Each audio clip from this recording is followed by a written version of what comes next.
Warning, before this video starts, I will probably butcher all the Polynesian pronunciations. Please forgive me.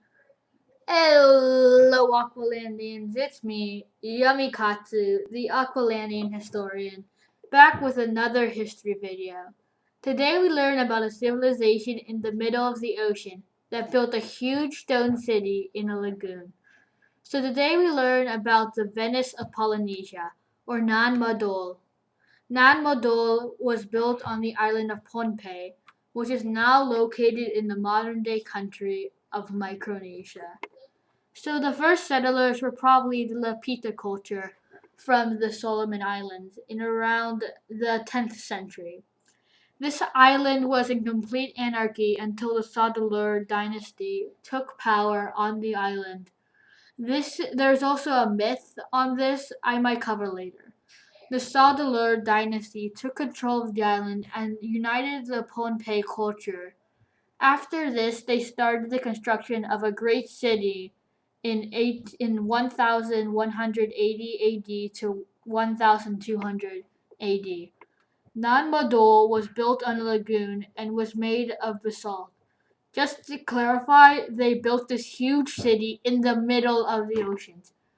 They had to cut and carry the rocks to the lagoon and then place them.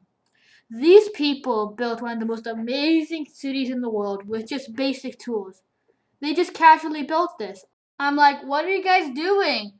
And they're like, oh, we're just building a giant stone city in the middle of the ocean.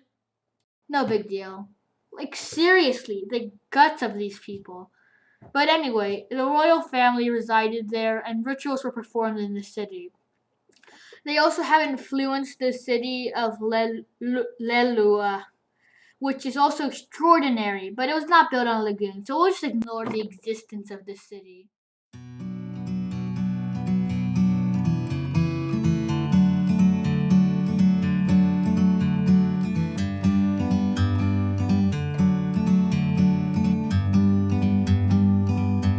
Like a bird on a tree, I'm just sitting. The Sadler dynasty exerted its influence around the Pacific. Not just that, this island had 25,000 people. 25,000 people is insane. To have so many people on this little island is just ridiculous. Also, the Sadler dynasty had been ruling since 1010 AD all the way to 1628 AD. The culture was also very interesting, placing a high focus on sea turtles and dogs as very sacred creatures. They practice a very interesting religion with an amazing pantheon. But I don't have the time to explain it, so go look it up on Wikipedia or something like that. But now we get to the part that took me 3 hours to prepare for. The downfall.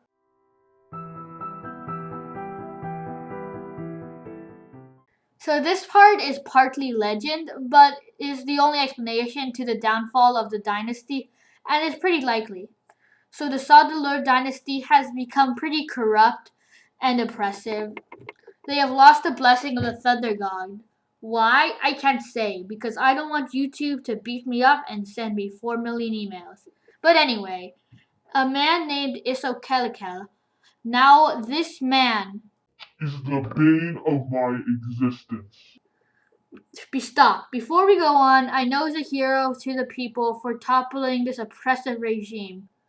But his descendant abandoned Nan Madol. It is his fault I have this and not this.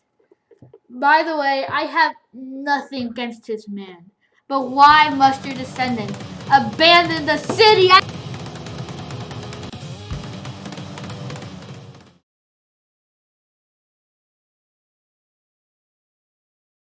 Okay, I've calmed down a little.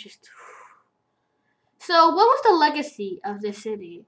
Many of the cultural traditions made from this time are still practiced today on the island of Pohnpei.